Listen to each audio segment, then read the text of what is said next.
미라클 모닝의 애청자 여러분, 안녕하십니까? 설날 명절 연휴 잘 보내셨습니까? 다시 일상으로 돌아와 금년도도 꿈과 비전을 갖고 믿음으로 살아가며 열매를 맺는 소중한 한 해가 되시기를 축복합니다. 오늘과 내일은 두 번에 걸쳐서 시편 23편을 통해서 깨달은 말씀을 나누기 원합니다. 오늘 말씀은 내일 말씀과 연결이 되는 말씀입니다. 미국의 어느 사회 심리학자가 짓궂은 실험을 했습니다. 당시 사회의 저명한 인사 24명에게 긴급 전보를 보냈답니다. 발신인은 밝히지 않은 이 전보의 내용은 이러했습니다. 선생님, 모든 것이 탄로 났습니다. 속히 피하십시오. 그랬더니 놀랍게도 심리학자가 그 전보를 친 지 24시간 이내에 9명이 출국해버렸습니다. 발신인도 없이 날아온 한 장의 전보는 수취인들에게 극도의 불안을 조장하였고, 발신인도 밝히지 않은 이상한 전보 한 장 때문에 24명의 사람들 중에 9명이나 출국해버렸다는 천국을 빚은 것입니다. 하나님의 자녀가 이런 염려와 미래에 대한 불안의 사슬로부터 자유롭지 못할 때 그런 사람이 하나님의 왕국과 그의 의를 구하며 산다는 것은 불가능합니다. 너무나 많은 사람들이 다양한 걱정을 가지고 씨름하느라고 자신의 세월을 하나님 앞에 드리지 못하고 있습니다. 젊어서는 새로운 인생 경험에 대한 여러 가지 호기심과 그리고 또 시집가고 장가갈 궁리를 하느라고 불안해하면서 세월을 보내고, 결혼한 후에는 벌어먹고 사는 일과 자녀 양육을 위하여 근심하느라 세월을 보냅니다. 그리고 중년이 되어서는 일에 대한 성취욕과 노후에 대한 염려로 더욱 열심히 일하지 못하면서 안달을 하며 보냅니다. 이렇게 하나님과 세상 사이를 오가고 망설이면서 세월을 보낸다는 것입니다. 그렇습니다. 우리는 이렇게 하나님과 세상 사이를 오가고 망설이면서 세월을 보내고 있습니다. 이렇게 살면 안 되는데 세상을 따라 살아가야 하나? 신앙을 쫓아 살아야 하나? 세상과 교회 사이에 양다리를 걸쳐놓고 오락가락하면서 결단하지 못하는 가운데 어느 날 하나님의 음성이 들려옵니다. 이제는 내가 네 영혼을 취하여야 하겠노라. 이제 그만 올래? 도대체 우리가 인생을 살아가는 동안 얼마만큼의 시간을 하나님만을 위해서 사용했다고 자부할 수 있을까요? 그렇다고 제가 지금 결혼하고 직장에 다니고 자녀를 양육하며 노후를 준비하는 인간의 기본적인 삶을 비신앙적이라고 말씀드리는 것이 아닙니다. 결혼하는 것도, 직장에 다니는 것도, 자녀를 양육하고 노후를 준비하는 것도 모두 주님의 일입니다. 모두 신앙으로 섬기며 행해야 할 일들입니다. 제가 지적하고자 하는 것은 그러한 삶 자체가 아니라 그러한 삶을 꾸려가는 우리의 마음의 자세이며 생활의 태도입니다. 세상이 흔들 수 없는 확신이 부족해서 우리 생활 곳곳에서 드러나는 우리 자신을 발견하지 않습니까? 모두 다 가져도 그런 확신이 부족한 현대 크리스천인들을 우리가 종종 만나볼 수가 있습니다. 지금으로부터 약 100여 년 전 런던의 어떤 다리 위에서 허름한 한 노인이 낡은 모자를 쓰고 바이올린을 들고 연주를 하고 있었습니다. 날씨는 추운데 낡은 신발을 신은 그 앞에는 동량 그릇이 놓여 있었습니다. 그러나 연주는 엉망이어서 그 바이올린 소리에 귀를 기울이는 사람은 거의 없었습니다. 그 노인의 찢겨진 신발이 더욱 처량해 보였습니다. 열심히 바이올린을 켜고 있지만 그럴수록 쳐다보는 사람조차 없어서 더욱 불쌍해 보였습니다. 지나가던 사람은 어느 누구도 동전을 던져주지 않았습니다. 그런데 그때 그곳을 지나가던 어떤 노신사 한 분이 가던 걸음을 멈추고 이 불쌍한 노인을 물끄러미 쳐다보았습니다. 그리고 그 처량한 노인에게 그 바이올린을 잠깐 제가 볼 수 있을까요? 라고 말하자 그 바이올린을 건네주었습니다. 그러자 그 노신사는 바이올린을 몇 번 조율하며 몇 번 이리 감고 저리 감더니 그 바이올린을 들고 낮은 곡조로 켜기 시작합니다. 아름다운 선율에 지나가던 사람들이 한 사람 한 사람 서서 그 연주를 듣기 시작했습니다. 그리고 그 동전 그릇에 동전을 던져 넣기 시작했습니다. 동전이 넘쳐 쌓이기 시작했습니다. 사람들은 떠나갈 줄 모르고 바이올린 연주를 귀 기울여 듣고 있었습니다. 그때 그 아름다운 연주를 듣고 있던 한 사람이 소리를 질렀습니다. 파가닌이다, 파가닌이. 낡은 바이올린을 켜고 있는 그 노신사는 당시 천재적인 바이올리니스트 파가닌이었습니다. 어떤 바이올린인가가 중요한 것이 아니라 누구의 손에 그것이 들려져 있는가가 더 중요한 것이라는 교훈입니다. 그 파가니니가 프랑스에 처음으로 연주를 하러 가게 되었습니다. 그런데 그 첫 연주회에서 많은 귀족들이 참석을 했지만 너무나도 이 도도한 사람들이기 때문에 파가니니의 연주를 별로 대수롭지 않게 생각하였습니다. 참석은 했지만 별로 관심을 보이지 않았습니다. 그런데 연주를 하다가 4현 중에서 한 줄이 끊어졌다고 합니다. 그런데 놀랍게도 파가니니는 전혀 신경 쓰지 않고 나머지 3줄을 가지고 연주를 계속했습니다. 그런데 공교롭게도 또 한 줄이 끊어졌습니다.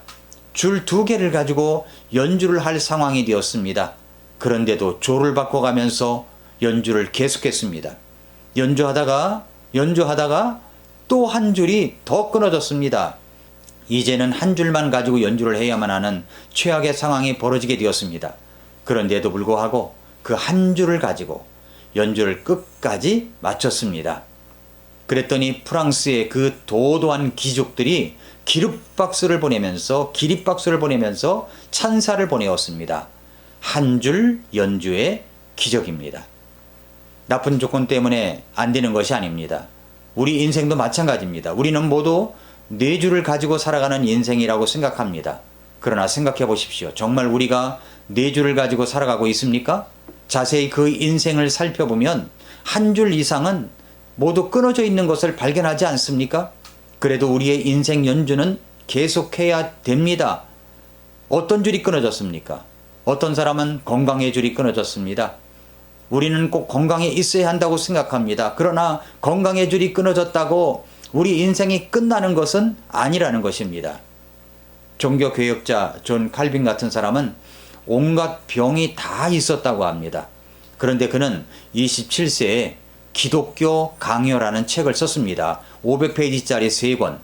우리는 27살에 기독교 강요라는 책도 못 읽은 사람이 허다한데 그는 움직이는 종합병원이면서도 그런 중요한 책을 다 썼습니다.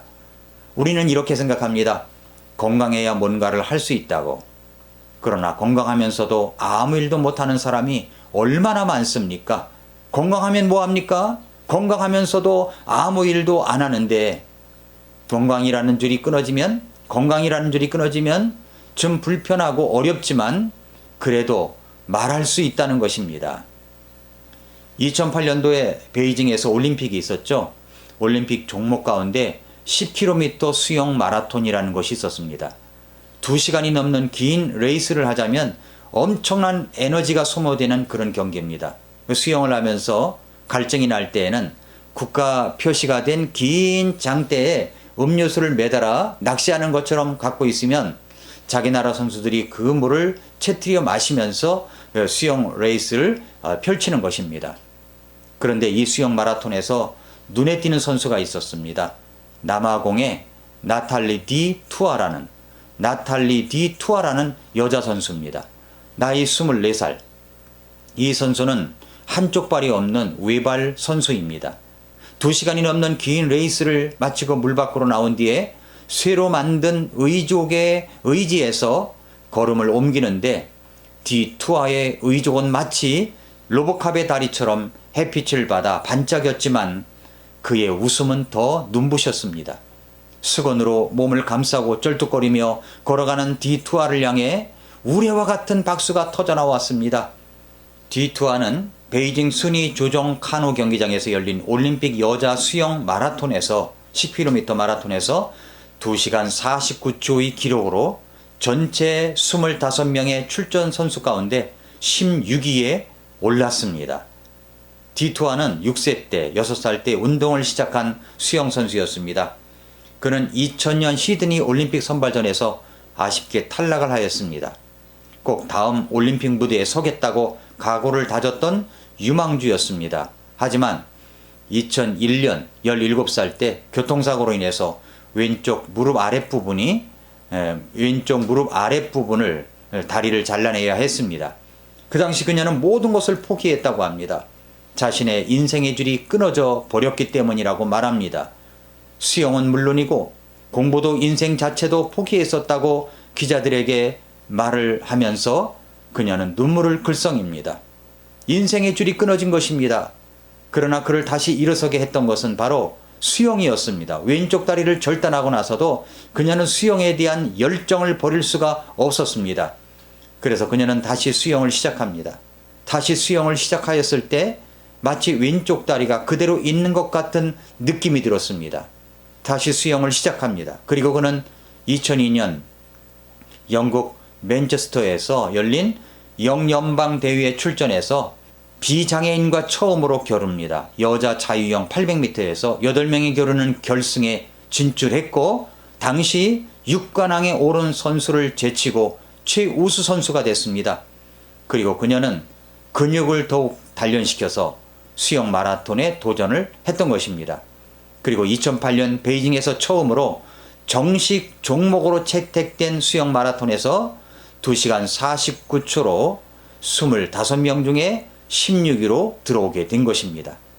한 줄 인생, 외다리로 말입니다.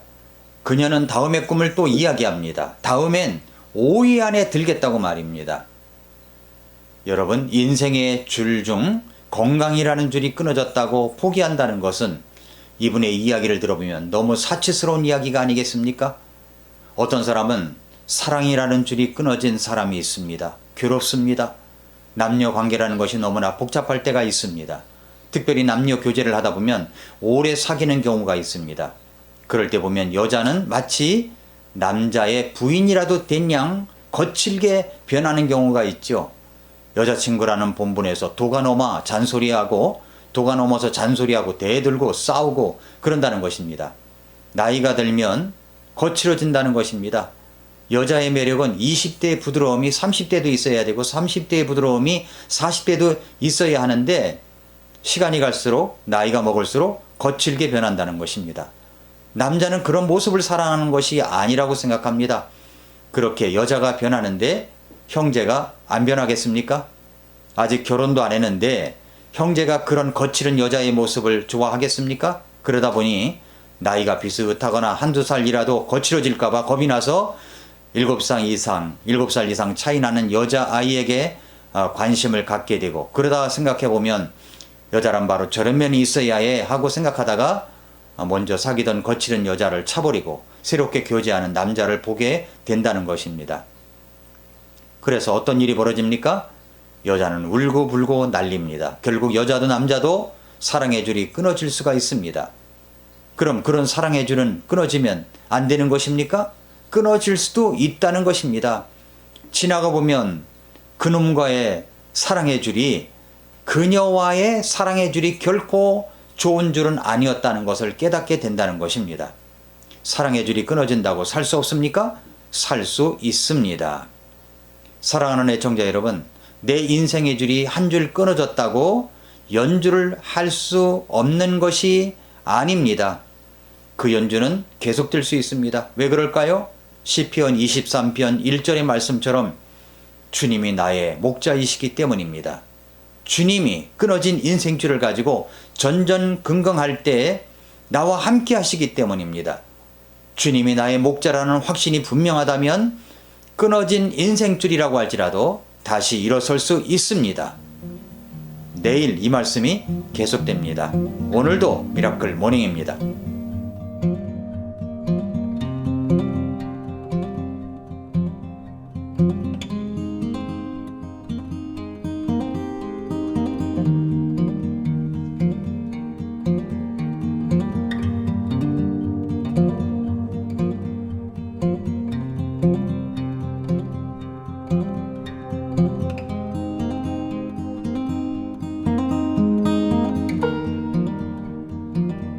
thank you